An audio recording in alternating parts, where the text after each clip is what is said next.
Alguns têm garras esquerdas, outros direitas. E cada um tem seu próprio estilo. Tudo se resume a superar os rivais mais próximos. Enquanto alguns se concentram em atrair fêmeas, outros voltam a atenção para a coleta de alimentos com uma garra menor e mais manobrável.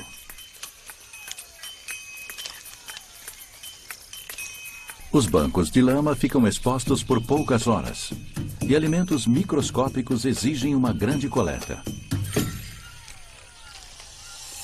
No final, é melhor ser ambidestro.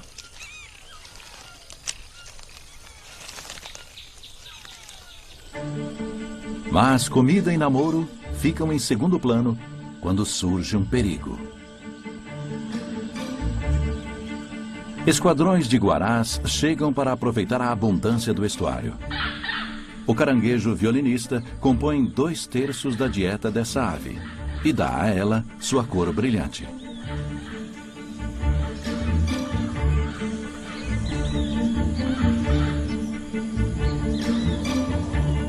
Os guarás têm apenas 3 horas antes que a maré aumente e suas presas desapareçam em meio às ondas.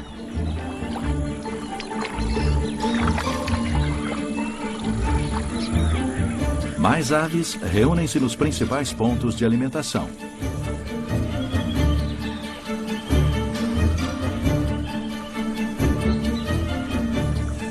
Conforme a maré aumenta, elas recuam. E junto, o bando decide que está na hora de ir embora.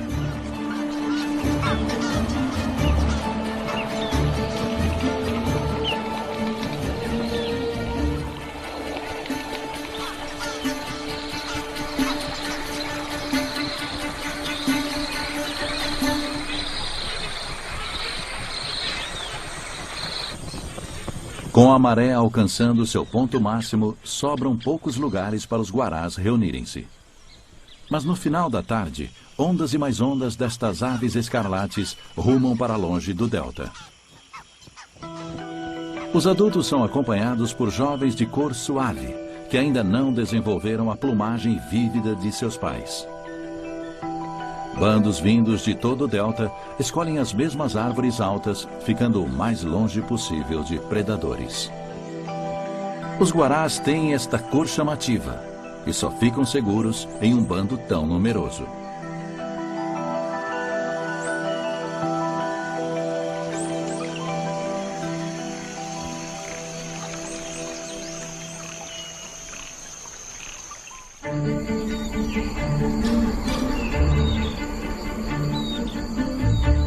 Os antigos exploradores enxergavam o rio Orinoco como a fonte do Eldorado, a mitológica cidade de ouro dos índios. Sir Walter Raleigh foi um dos primeiros. Em 1595, ele e sua equipe passaram pelo delta e avançaram 800 quilômetros rio acima antes que uma série de corredeiras impedisse seu progresso.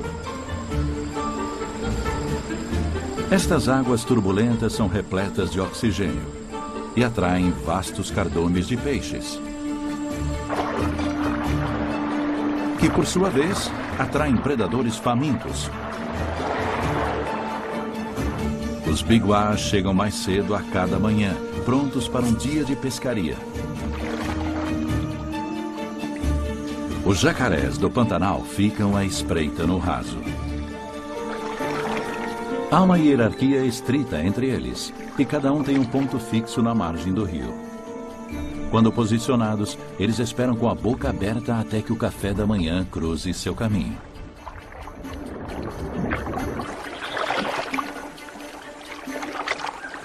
Garças e garçotas ficam onde conseguem. São oportunistas, prontas para lanchar. Então, uma visão apavorante. O crocodilo do Orinoco, o maior predador da América do Sul.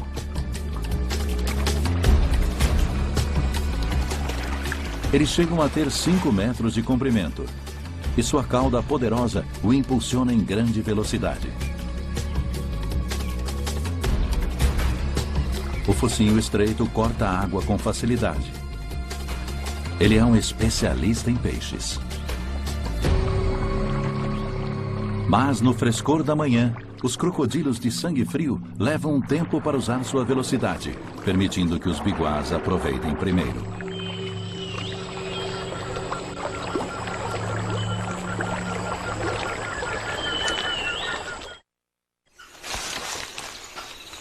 Caiararas patrulham os galhos mais baixos da floresta ao lado do rio, usando sua cauda como apoio e ponto de equilíbrio. Eles vasculham estes galhos em busca de sua presa favorita: insetos. Hoje, as formigas estão no cardápio. É um pequeno banquete, já que abaixo da casca há formigas em grande número. Os caiararas precisam de algum esforço para ficar satisfeitos, e a comida ainda ferroa vez ou outra. Mas a energia consequente vale a pena.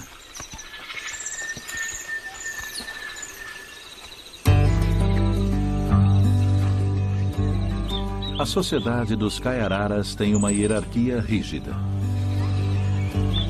Em tempos de escassez, somente os membros do alto escalão têm acesso à comida.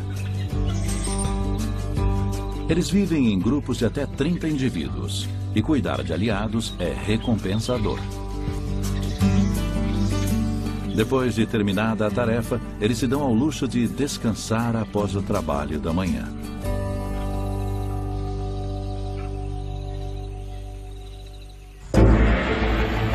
A selva desconhecida e a atração pelo ouro fizeram com que naturalistas e exploradores se aventurassem ao longo do Orinoco. Eles encontraram uma vasta área alagada do tamanho da Itália, que cobre 1/3 da atual Venezuela, e hoje é conhecida como Llanos.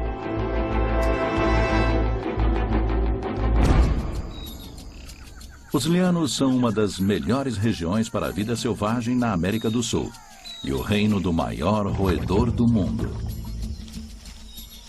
a capivara. Um enorme herbívoro anfíbio, o equivalente sul-americano do hipopótamo.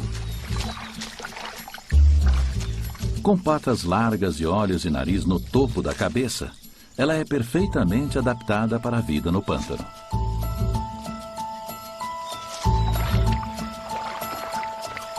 Mas onde há roedores, até mesmo gigantes, há animais para caçá-los, como sucuris, crocodilos e jacarés. E estes predadores raramente passam fome.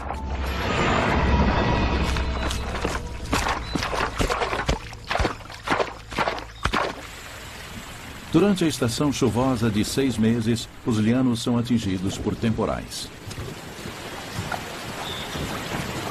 O nível da água aumenta até 1 metro.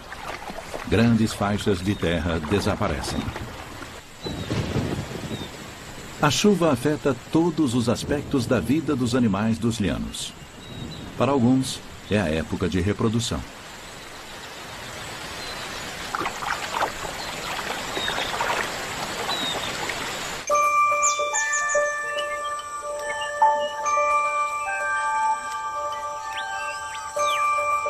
Ninhos frondosos, cuidadosamente construídos 3 meses antes, começam a apodrecer, deixando os ovos expostos na superfície.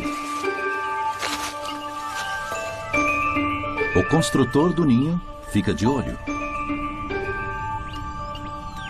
Mas a mãe jacaré não se envolverá, a não ser que precise. Após várias horas de luta, os habitantes dos ovos ganham liberdade.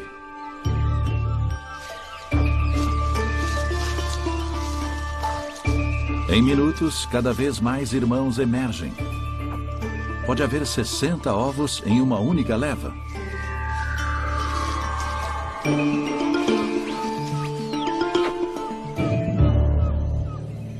O ninho está bem posicionado próximo à linha da água mais alta.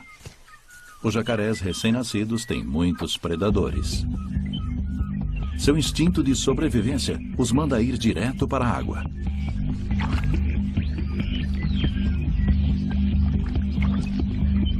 Até mesmo aqui, estes pequenos répteis não estão a salvo. O perigo também espreita abaixo da superfície. Piranhas. Até superar estes peixes em tamanho, os jacarés estarão sempre em risco.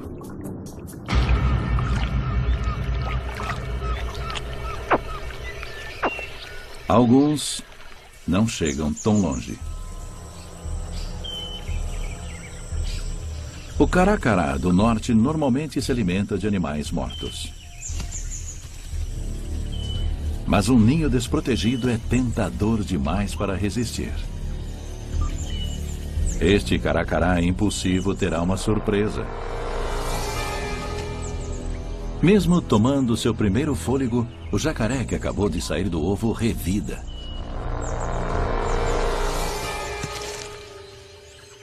Mas ele não é páreo para uma ave 30 vezes maior do que ele. Os predadores matarão milhares de filhotes de jacarés nas semanas seguintes. Mas outros milhares sobreviverão aos ataques.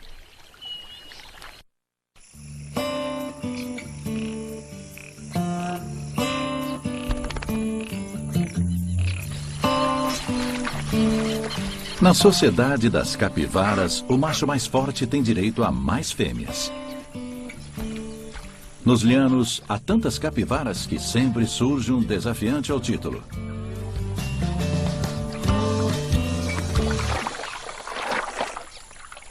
Cada lutador pesa cerca de 70 quilos.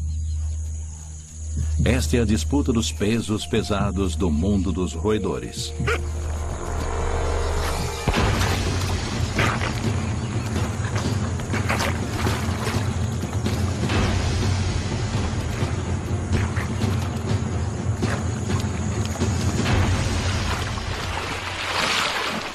Após a batalha, o vencedor sai à procura de uma parceira. Quando as fêmeas chegam para a temporada, liberam um odor característico e emitem um assobio através do nariz. A combinação de som e essência é irresistível. Mas esta fêmea não é fácil. Ela ainda quer uma prova de que o pretendente é o mais forte.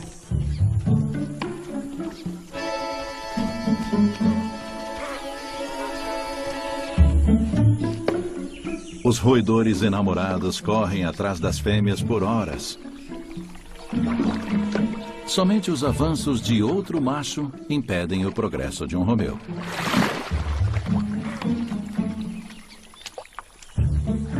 Ele finalmente vence a resistência da fêmea. Ela rola, em sinal de aceitação. Mas depois de tanto esforço, ele está cansado demais para aceitar a oferta. As capivaras reproduzem-se durante o ano inteiro, e enquanto algumas enfrentam as complicações do cortejo, outras já estão dando cria. Sem proteção, o parto não passa despercebido. Assim como o caracará, o urubu de cabeça preta normalmente é carniceiro. Mas os recém-nascidos indefesos são muito tentadores. Principalmente quando a mãe inexperiente não tem certeza de suas tarefas. As capivaras logo aprendem que há perigos em todos os lugares. Mas a família não pode passar a vida fugindo. Por isso, a mãe deve pesar todos os riscos. Para um crocodilo do Orinoco, uma capivara adulta seria uma boa refeição. Já uma jovem, um lanche gostoso. Com apenas dias de vida, estes filhotes nunca viram nada parecido.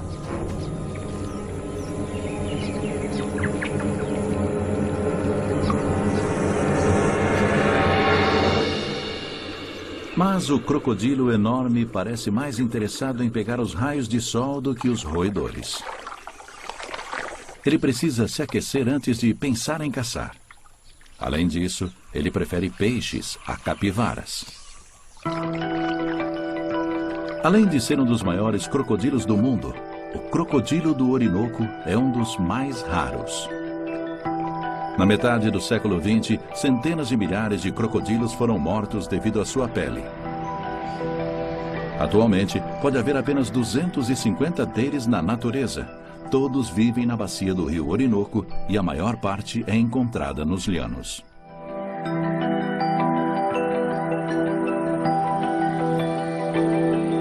Os pântanos dos llanos, na Venezuela, abrigam vários jacarés do Pantanal. Ao contrário do crocodilo do Orinoco, que foi caçado quase até a extinção, este jacaré tem a pele cheia de protuberâncias, o que resulta em um couro ruim. E ele é bem menos exigente em relação à comida. Para os jacarés, o nascimento de várias capivaras é uma ótima notícia. Com tantos predadores à sua volta, a capivara desenvolveu uma mentalidade de cerco. As famílias ficam bem unidas sob os cuidados do macho dominante.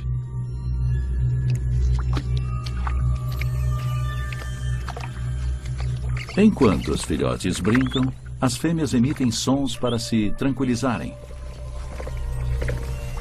Elas têm motivos para estar nervosas. Esse é o lugar perfeito para os predadores alcançarem proporções monstruosas, já que tem temperaturas tropicais, água permanente e um suprimento constante de alimento.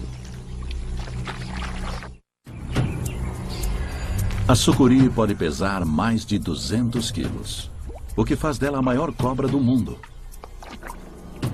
Ela usa visão e olfato para captar sua presa.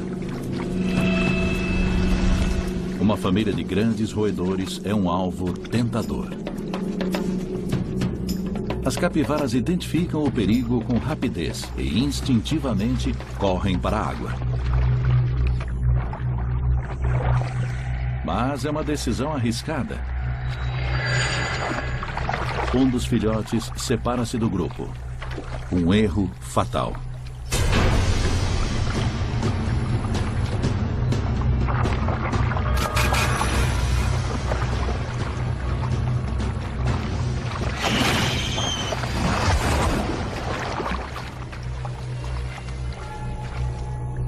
O jacaré é rápido e captura o jovem ingênuo. A mãe capivara pode apenas olhar.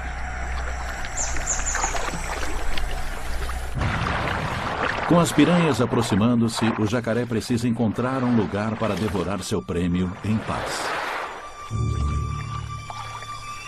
Mas nada passa despercebido aqui.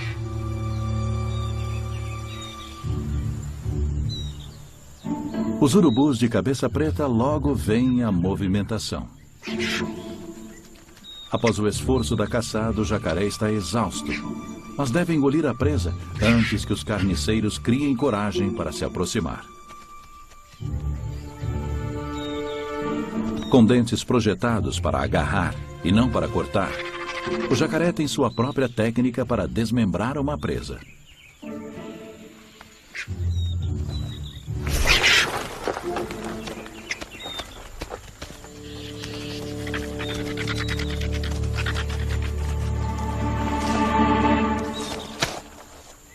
Os urubus perdem uma grande chance.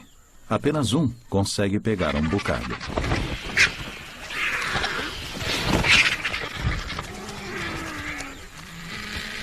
A mãe capivara parece confusa.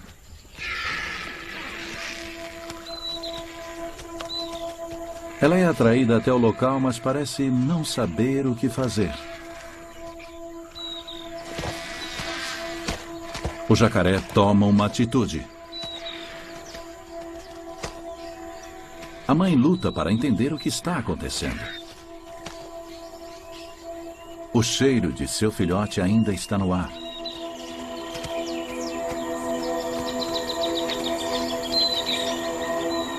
Ela finalmente percebe que acabou. Não há nada que possa fazer. A maioria dos urubus fica com fome. Mas para o jacaré, a refeição é o bastante para semanas.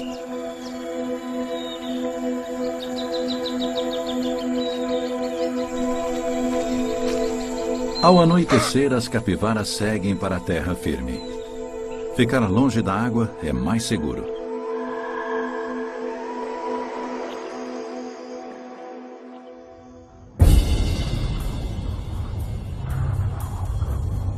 Os lianos recebem cerca de 1000 milímetros de chuva por ano. Mas a maior parte de sua água vem das montanhas ao redor. Tudo começa quando o ar úmido chega do Oceano Atlântico, trazido pelos ventos alísios. Quando este ar úmido aproxima-se da fronteira sul da Venezuela, é forçado contra as montanhas planas do escudo das Guianas, o que provoca seu resfriamento e condensação em nuvens de chuva.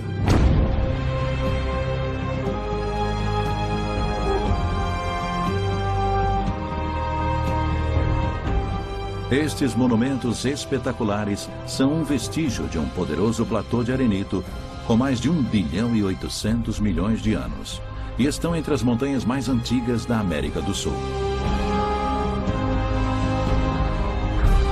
Há mais de 100 destes imensos blocos.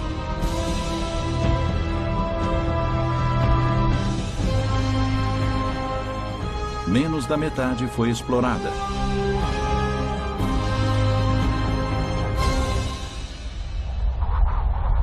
Os locais os chamam de tepuis, as casas dos deuses.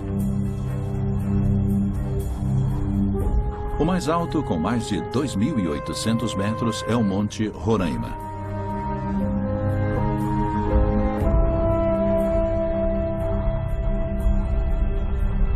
Ele inspirou Sir Arthur Conan Doyle a escrever O Mundo Perdido, em que imaginou que sua coroa misteriosa fosse um refúgio para os dinossauros isolados do mundo abaixo. As rochas esculpidas em seu topo não são habitadas por dinossauros, mas por uma relíquia de tempos ainda mais imemoriáveis.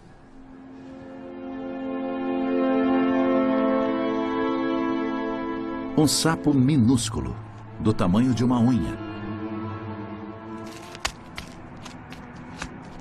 Seus parentes moram na África Ocidental, e eles foram separados pela deriva continental mais de 100 milhões de anos atrás. Este ambiente coloca qualquer animal à prova. Mas o sapo tepui teve bastante tempo para se adaptar. Sua pele brilhante fornece camuflagem contra pedras revestidas de líquen.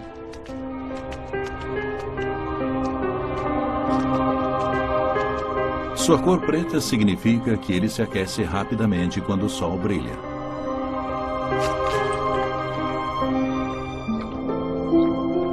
Quando está muito quente, o sapo simplesmente mergulha na água parada.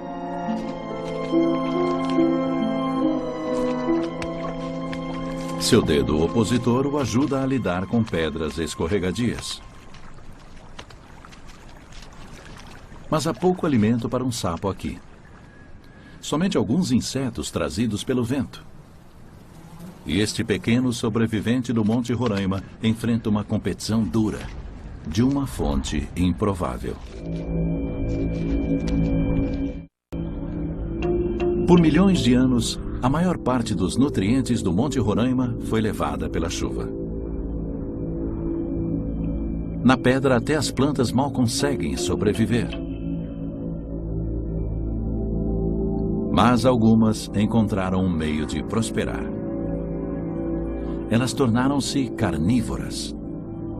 O cheiro de carne podre atrai uma mosca até a borda de uma planta insetívora. Confusa pela ausência de carne, ela explora mais a fundo e acaba na armadilha da planta. Pelos virados para baixo impedem a fuga, Bactérias que vivem em um poço no fundo da cavidade desintegrarão o infeliz inseto, fornecendo à planta todos os minerais de que ela precisa. Encarando o mesmo problema, as orvalhinhas desenvolveram uma solução diferente. Elas secretam um néctar reluzente que é irresistível para qualquer inseto. Ele também é extremamente grudento. O mosquito faminto é pego e, em minutos, fica preso.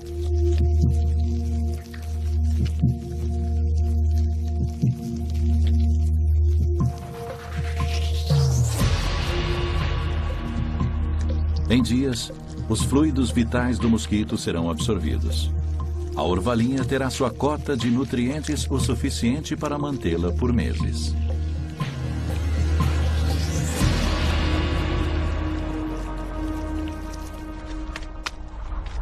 Sem se alimentar muito, o sapo tepui leva a vida em ritmo lento. Ele não salta nem nada. Não há motivo para desperdiçar energia andando por aí. Um terço dos habitantes do Monte Roraima são exclusivos desta verdadeira ilha em meio às nuvens. Sua evolução foi guiada pelas condições extremas do local. O fator mais importante é a chuva.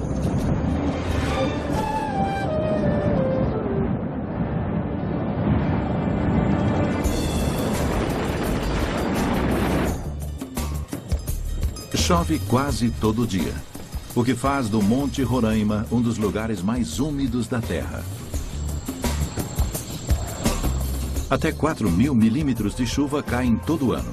É 4 vezes o índice pluviométrico da planície abaixo. Torrentes de água removem o solo e esculpem as rochas. Como pouquíssima água é absorvida, a maior parte escorre pelas laterais do tepui. O Monte Roraima é chamado de Mãe de Todas as Águas. Mas cada um dos 100 ou mais tepuis tem o mesmo clima espetacular.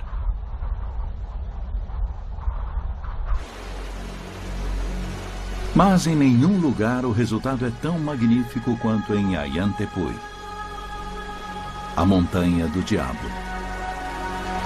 Lar da queda d'água mais alta do mundo.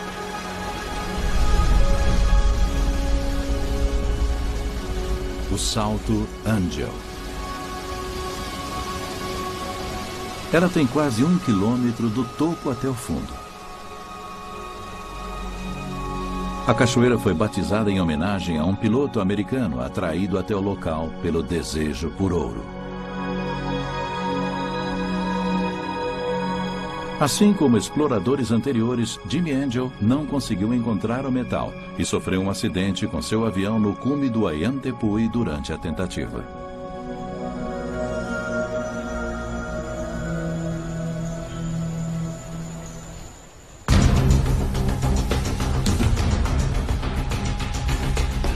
A água gerada pelos tepuis alimenta uma rede de rios que irriga as florestas abaixo e, no final, chega até as planícies. Conforme estes rios fluem em direção ao Orinoco, formam outras quedas d'água.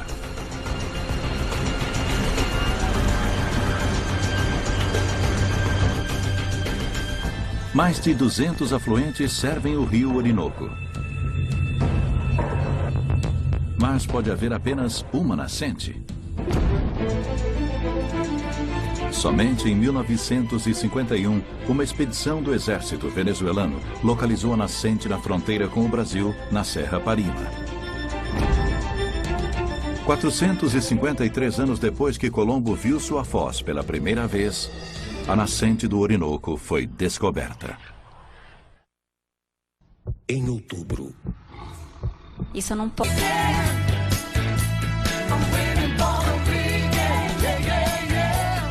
Quando chega sexta-feira. Na Venezuela, a base da Serra Parima é coberta por florestas tropicais cheias de vida.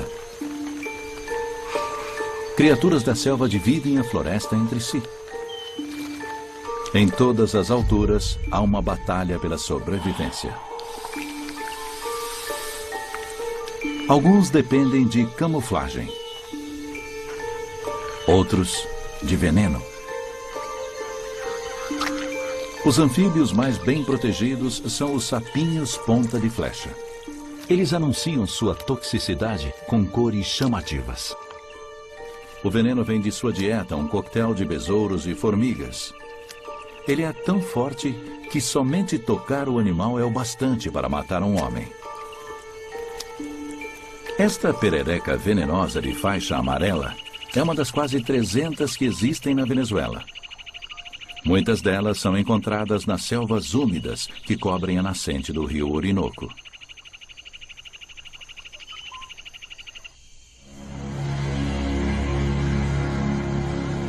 Os primeiros visitantes da região levaram para casa histórias de tribos assustadoras. Mas nem todos os povos da floresta tropical se encaixam neste estereótipo medonho. Um xamã piaroá prepara um rapé alucinógeno chamado Jopo. Ele espera comunicar-se com os deuses da floresta.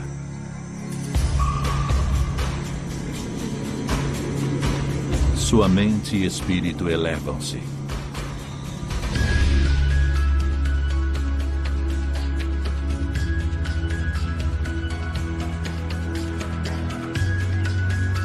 Os piaroá estão entre os povos mais pacíficos do planeta.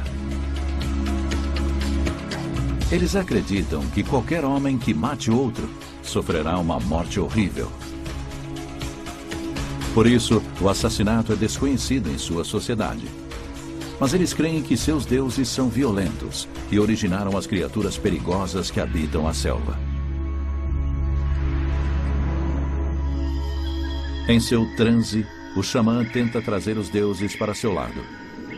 Se conseguir, eles revelarão a localização das melhores áreas de caça.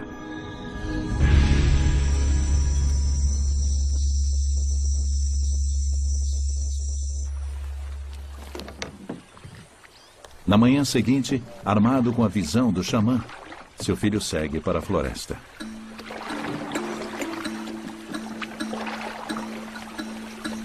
Ele precisa atravessar um dos afluentes do Orinoco para chegar à principal área de caça.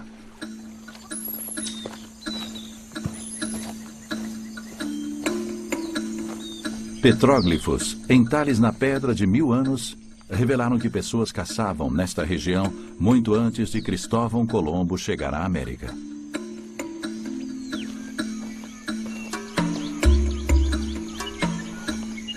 A zarabatana tem um alcance de 50 metros.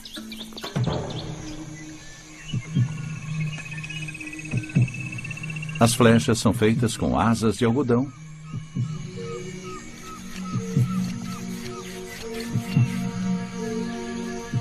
E suas pontas são mergulhadas em veneno de sapo. Elas são muito precisas.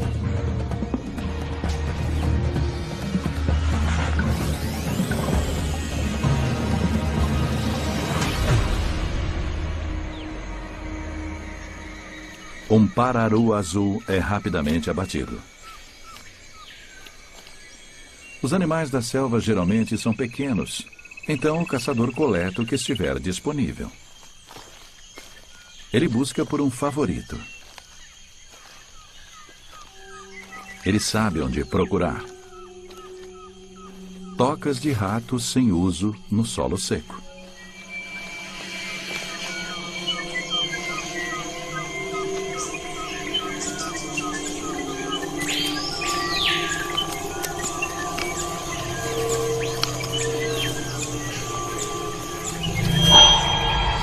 Uma caranguejeira gigante. Ela pode chegar a ser tão grande quanto um prato. Suas presas têm 2 centímetros de comprimento. Ela tem as maiores glândulas de veneno entre todas as aranhas do mundo. E ainda solta pelos tóxicos, colocando em risco qualquer pessoa que os inale.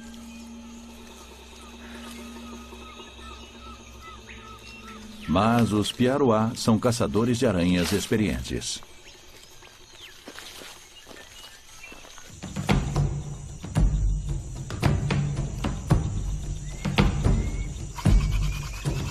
De volta à aldeia, o filho do xamã rapidamente acende uma fogueira.